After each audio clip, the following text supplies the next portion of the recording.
오늘 새벽에 챔피언스리그 경기가 진짜 많았는데 일단 베이날둠 얘기를 해야 되겠습니다. 베이날둠이 어제 또 멀티골 기록했고 흔히 말해서 주사위를 좀 잘 던졌는지 오랜만에 6둠 한번 나왔어요. 잉글랜드에서 주사위 가져왔나요? 가져왔나 봐요. 놓고 왔다 했잖아요 그때. 놓고 와서 이제 배송 네. 왔나 봐요. 사실 어제 저도 영국에서 하나 배송 온 게 있어요. 뭐요? 뭐죠? 황희찬 울버햄튼 유니폼. 컷! 베이날둠이 네.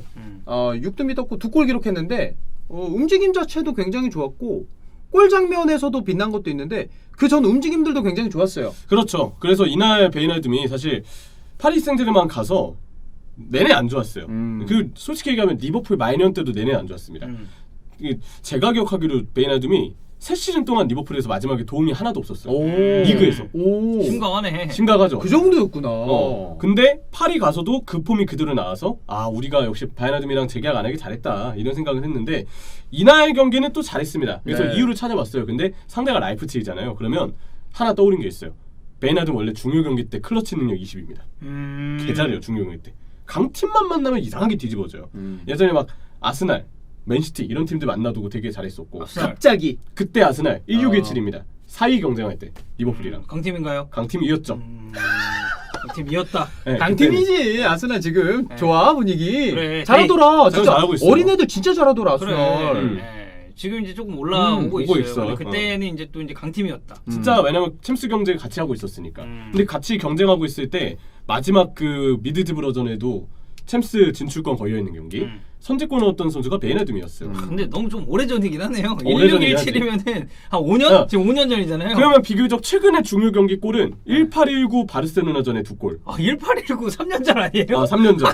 그러니까 1819도 3년 전이야 벌써? 그리고 그치? 네, 이것도 제 기억이 좀 불분명한데 1920 시즌에 그 아드리안이 실수했던 아틀레티코 마드리드하고 네, 2차전 네. 그때 2차전에 선제골에 베이날둠이 넣었을 거예요. 오블락 어떻게 뚫지 이러다가 갑자기 베이날둠이 그거 넣어가지고 그리고 피르미누가 넣었죠? 맞아요. 연장전 그 전반에 넣어서 야 우리 이겼다 했는데 나 거기서 아드리안. 끝난 줄 알았다 진짜. 근데 아드리안이 거기서 발로 차버렸죠. 네. 아무튼 한동안 안 좋았다가 파리 생제르맹 가서도 리버풀 팬들은 그랬잖아요. 뭐 잘 가. 그래.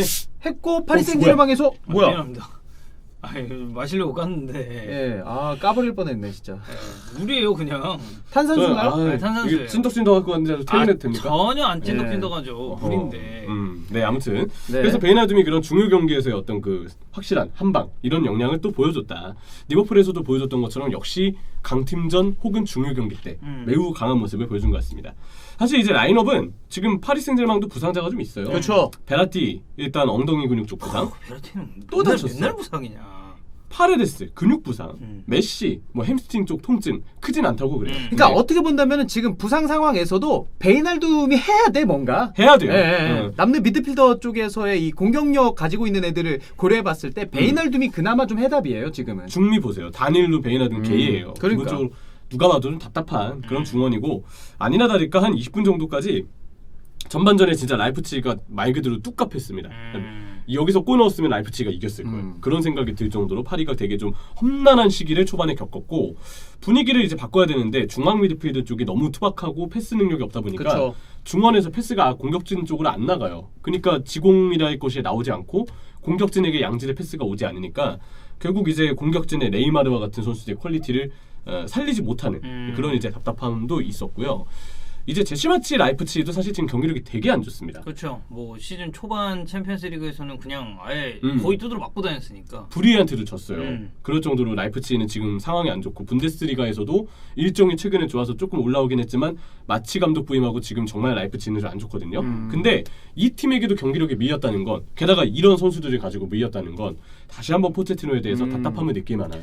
그러니까 우리가 뭐 네. 오늘 6둠 얘기로 스타트를 끊었지만 결국에는 파리 경기의 이 말미 항상 뒤에는 포체티노에 그러니까요. 대한 그런 비판적인 시선이 우리가 그러잖아요. 맨유 경기나 이 뭐 토트넘 경기 같은 경우도 예를 들어 뭐 델레알이 오늘 못했어. 델레알이가 뭐 이랬고요, 뭐 이래서 못해서 이렇게 해야 됩니다. 자, 근데 결국 이건 네 감독 잘못이다. 이런 얘기로 귀결이 된 것처럼 그쵸. 포체티노도 올 시즌 파리는 약간 좀 비슷한 느낌이 이거 있어요. 진짜로 슬슬 니간포 나올 수도 있는 상황이고 이미 나왔어요. 네. 니간포. 그리고 이 다니엘루, 게예 그리고 베이날드 미드필더 구성이면 아까 형철이 말대로 답답한 구성인 건 맞는데 전반 공격수가 네이마르, 음바페, 디마리아면은 나는 라이프치 꽤 강팀이지 원정이야. 그래도 파리 생제르맹은 비기어를 들려고 이렇게 팀을 구성했다면 그렇죠. 라이프치 원정 가서도 이런 경기를 보여주면 저는 안 된다고 생각합니다. 그렇죠. 네. 그러니까 라이프치 경기에서도 결국 파리가 좀 답답함을 보였고 문제는 포체티노로 넘어갔는데 네. 포체티노 얘기를 좀 먼저 해보죠. 포체티노가 문제점들을 한 5가지로 좀 크게 정리해봤습니다. 첫 번째는 역시나 메인 전술이에요. 전술의 문제는 네이마르와 은바페와 같은 공격수 개인 기량에 너무 많은 전개를 좀 의존한다라는 게 되고 롱볼을 통한 역습만 내내 시도하고 있습니다. 기본적으로 이 이유가 지공 전술이 없기 때문이라고 생각해요. 포체티노가 토트넘 때도 선수비 후역습 위주의 어떤 전술을 그렇죠. 썼고 거기서 이제 에릭센과 같은 플레이메이커가 요긴하게 쓰이면서 손흥민, 뭐 케인, 뭐 알리와 같은 선수를 활용한 이른바 데스크 라인을 가동한 그 역습 축구가 되게 큰 재미를 안겨주었는데 네. 문제는 속공이 통하지 않는 오히려 이제 상대가 내려서거나 우리가 지배하는 입장에서 공격을 해야 되는 상황에서 감독에게 필요한 거는 지공 전술이에요. 네. 근데 지공 전술에 대해서 포체티노가 여전히 잘 갖춰지지 않은 모습을 보이니까 공격이 기본적으로 단조로운 부분이 원인이 됩니다. 그러니까 포체티노가 토트넘에서 저는 굉장히 어느 정도 전술적 유연성을 보여줬던 감독이라고 생각을 하는데 포체티노의 토트넘이 강팀 잡았을 때 점유율 보면은 대체로 한 6대4 정도로 밀려 있어요. 그렇죠. 근데 파리 생제르맹은 6대4로 밀려서 경기하는 팀이 아니잖아요. 오히려 멤버를 보면 오히려 지배를 하고 있어야 돼요. 그러니까 뭐 네이마르 같은 선수들 좀 더 다채롭게 쓰려면 은바페 득점력도 잘 키우려면 일단 볼을 소유하고 네이마르에게 양질의 패스를 줘서 그 네이마르가 또 다른 양질의 패스로 추가적으로 공격에 더 관여될 수 있게 그렇죠. 감독이 짜놓은 판에 천재성을 불어넣을 수 있게끔 하는 게 좋은 거예요. 근데 이 선수의 천재성은 여기 있는데 감독이 기본 판도 지금 가둬두는 거죠. 마련하지 못하고 있는 거니까 천재성을 발휘하면 그릇이 안 나오는 거죠. 담아둘 만한 그릇이 안 나오는 거고 상대팀이 그래서 요즘에 보면 파리 생제르맹의 경기 스타일이 간파하고 있습니다. 포체티노의 미드필드 활용 능력이 너무 떨어지다 보니까 야 그럼 얘네 그냥 중원 쪽 강하게 압박하면 중원 쪽 강하게 네. 예, 휴대폰이 압박을 좀 많이 하고 있군요. 아 광고입니다. 광고군요. 070이에요. 예. 예. 중원 쪽을 강하게 압박하면 이제 미드필드 싸움에서 파리가 밀리니까 전진 패스가 안 나간다는 걸 이미 알고 있어요. 그러니까 상대 팀들이 요즘 항상 파리 생제르맹의 중원만 강하게 압박하고 중원을 압박하니까 탈압방 능력이 좋지 않은 이제 다닐로 페이라나 게이와 같은 게이. 이 선수들이 많이 경기에서 지워집니다. 이런 이제 문제점들이 좀 있고 결국 지공이 필요한 경기에서도 선수비 후역습만 노리니까 파리가 경기를 지배하는 양상이 전혀 안 나오고 있어요. 문제는 이게 챔피언스 리그에서만 그런 게 아니고요. 리그왕에서도 그렇습니다. 결과로 우리가 볼 게 아니고 경기력을 보면 그래도 파리 입장에서 경쟁이 원만해야 될 리그왕에서도 경기력을 지고 들어가는 경기들이 생각보다 많아요. 사실 파리 생제르맹이 시즌 초에 가끔 이럴 때가 많은데 최근에 그럴 때보다 뭔가 더 답이 안 보인다라고 해야 될까? 예전에는 시즌 초에 안 좋았을 때도 선수들 개개인 기량은 어떻게든 괜찮아. 그죠. 근데 뭔가 선수들이 확실하게 좀 더 발을 맞추기보다는 개인 폼을 끌어올리는 데 집중한다라는 느낌이 있었는데 지금은 그 이도저도 좀 아닌 느낌이에요. 판 자체가 약간 안 짜여져 있는 그런 느낌인 거죠. 네이마르의 핏도 물론 최근에 좀 정상이 아니기 때문에 이런 문제가 더 도드라지는 부분이 있을 거라고 보이고 두 번째는 결국 포체티노가 공격진의 장점을 이끌어내지 못한다는 겁니다. 네이마르가 올 시즌 10경기 1골과 3개 도움이에요. 자 그리고 메시 8경기 3골. 근데 리그골 없고. 그렇죠. 디마리아 9경기 2골과 3개 도움. 이 선수들 뭐 디마리아는 그래요. 그렇다 치지만 메시랑 네이마르는 이거보단 스탯이 더 쌓아야 됩니다. 훨씬 더 쌓아야죠. 은바페 빼고는 전체적으로 공격진의 스탯이 그렇게 뛰어나진 않네요. 그렇죠. 은바페만 6골과 9개의 도움이에요. 근데 나머지 자원들은 오히려 포체티노를 만나서 스탯이 점점 떨어지고 있다. 전체적으로 이런 현상이 나오는 거는 공격진의 개인 문제라기보다는 물론 최근에 네이마르의 핏은 좀 개인 문제가 있긴 해요. 부상 여파인 것 같은데 뭐 그걸 차치하고서라도 선수를 잘 쓰고 있는 건지에 대해서 의구심을 가질만 하다. 또 이게 우리가 직접 그 파리 생제르맹의 풀 경기를 보다 보면 확연하게 드러납니다. 아, 이 감독이 이 선수들을 잘 쓴다는 느낌이 아니구나. 이거는 확 보이게 되는 특징이라고 생각되고 세 번째는 수비 문제입니다. 수비. 상대팀에 대한 맞춤 전술이 제대로 구사되지 않고 있어요. 그러니까 상대팀한테 전술은 간파당했는데 맞춤 대응. 상대에게 대응을 하는 방식은 약간 부족하다. 그렇죠. 풀백의 뒷공간은 계속 많이 열리고 있고요. 또 풀백의 뒷공간 혹은 중앙 미드필드의 어떤 커버 범위에 대해서 염려를 해서 선수들의 폭을 너무 좁혀놨다가 횡간격이 좁혀지면서 측면 쪽 공간을 더 내주는 문제점들이 도드라지고 구석을 잘 못 잡고 있어요. 이런 갈피를 못 잡고 있는 상황에서 포체티노의 수비 전술도 문제가 있습니다. 물론 그 페널티킥 내준 거는 개인의 실수로 좀 그건 개인의 실수죠. 봐야 될 것 같긴 한데 개인의 실수는 조금 이따가 다시 얘기해 보도록 하겠고 네 번째는 세트피스. 세트피스도 킴펜베 같은 개개인의 뭐 집중력이 좀 안 좋았다 한들 팀이 지금 이걸 잘 준비하고 있는지는 좀 의문이 남는 부분이 있고요. 다섯 번째는 교체 문제입니다. 타이밍이 좀 늦는. 타이밍이 매우 늦어요.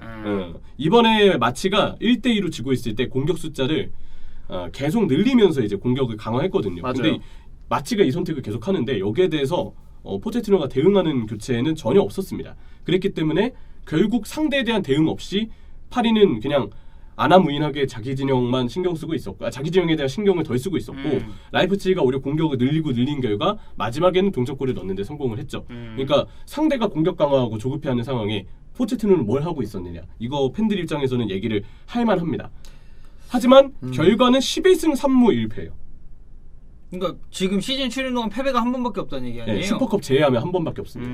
이런 문제들이 있는데도 한 번만 패했다는 거는 포체티노 전술의 부족함을 메우는 선수 개인의 기량이 얼마나 중요한지 얼마나 큰지 네. 이런 건 좀 엿볼 수가 있죠. 근데 저는 12승 3무 1패가 굉장히 좋은 성적 같긴 한데 파리 생제르맹이 리그왕에서 갖고 있는 경쟁력 생각했을 때는 이거보다 저는 더 좋아야 된다고 생각해요. 그래요? 네. 이거면 그래도 좀 괜찮지 저는 않아요? 3무도 좀 아쉽다고 봅니다. 이번 라이프치히 챔스 원정에서의 무승부도 포함이 돼 있기 때문에. 뭐 그런 부분은 좀 있죠. 저게 불의의 전 무승부도 포함이죠. 맞아요. 불의의 전 무승부도 있어요. 굉장히 아쉬운 그런 경기들이고. 불의가 참 이제 올 시즌 챔스에서 엄청난 돌풍의 핵이 될 줄 알았는데 갈수록 두드러 맞는 빈도수만 네. 늘어나고 힘이 초반에만 조금 좋았었죠. 여기에 포체티노가 메시 라모스 돌아와서 풀핏 되더라도 과연 보여줄 수 있을까? 라는 거에도 의문이 생겨요 이러면은. 그렇죠. 네. 지공 전술을 전혀 못 짜고 있으니까. 그리고 뭐 이 라이프치히 전에 그냥 개개인 실수만 짧게 정리하면 단일로 일단 첫 PK 허용을 했죠. 돈나루마가 물론 막았지만. 그리고 수비에서의 어떤 둔한 문제점. 이 선수가 가지고 있는 그 패스 미스나 위치 선정의 미스들이 좀 많이 드러났고 게예도 워낙 투박한 선수니까 이날 볼을 유독 많이 뺏겼습니다. 다닐루와 게예는 워스트에 속할 만한 모습을 보였다고 생각하고 킴펜베도 수비 실수가 너무 많았어요. 사실 킴펜베는 올 시즌 내내 지금 계속 수비가 불안해서 파트너로 나오는 마르키뉴스만 좀 열심히 하고 있거든요. 근데 마르키뉴스가 폼이 매우 좋은 반면에 킴펜베는 오히려 마이너스가 되고 있기 때문에 팀 수비에도 악영향을 좀 주고 있다. 그래서 마지막에 라모스 얘기가 계속 나올 수밖에 없는 거고. 그죠. 마지막에 그 어부바 수비에서 페널티킥 내준 거는 좀 압권이었습니다. 킴펜베는 사실 경험치도 진짜 많이 먹였고 진짜 많이 먹였죠. 잘해야 합니다. 심지어 대표팀도 많이 갔다 왔잖아요. 그러니까요. 대시장이 많이 쓰니까. 네. 사실 어제 저도 영국에서 하나 배송 온 게 있어요. 뭐요? 황희찬 울버햄튼 유니폼. 어떤가요? 쭈글쭈글한가요? 쭈글쭈글해요. 아니 네. 왜냐면 웃긴 게 네. 그 뜯었어요. 그 어디 카스토레인가 거기가? 그 지금 뉴캐슬이랑 카스토레. 울브스 유니폼 서플라이어. 네. 거기 보면은 뜯었어요. 근데 보통 봉투에 담아주잖아요. 근데 그냥 유니폼만 덩그러니 있더라고. 그 비닐후에 네, 비닐로도 없어요. 그냥 이거 택배 오는 거 그 검은색 봉지 있잖아요. 네네. 그거 원래 겉에 있는 거. 그치. 택배지 뜯으면 그냥 유니폼이 나와. 무슨 중고거래 하는 줄 알았더니. 아니 어제 성욕거를 먼저 봤는데 마킹 있는 데가 엄청 쭈글쭈글하게 돼서 왔더라고. 그거 은근 피기 어려운데 마킹 그러니까. 쪽이 쭈글쭈글하면 보통- 마킹 쪽은 이게 좀 피기가 어려워요. 보통 유니폼 사면 그렇게 주잖아요. 이게 종이 일단 그 무슨 지퍼백 그치. 같은 거에 주고. 아니 네모나게. 당장 우리가 메시 유니폼 샀을 때도 그래. 그 지퍼백 들어있고 지퍼백에 포장 하나 위에 더 돼 있고 안에 그 종이로 종이. 이렇게 덧대가지고 이렇게 네. 딱 각 잡아가지고 그쵸. 그렇게 맞아요. 가져오는 그게 그 일반적이죠. 종이를 잡아줘야지 마킹이 안 구겨지고 펴져서 배송이 그치. 오잖아요. 그대로 근데 접어가지고 이제 뭐 서랍에 넣거나 이렇게 보관이 되거든. 그쵸. 근데 종이도 없고 지퍼백도 없고 그냥 덩그러니 이거만 오더라고요. 굉장히 화가 났나요? 화났죠. 저랑 역시 배송은 한국이다. 그러게. 배송은 저랑 한국이야. 성우랑 그때 그 배송비 무료 이벤트 울브스가 해가지고 그래서 샀는데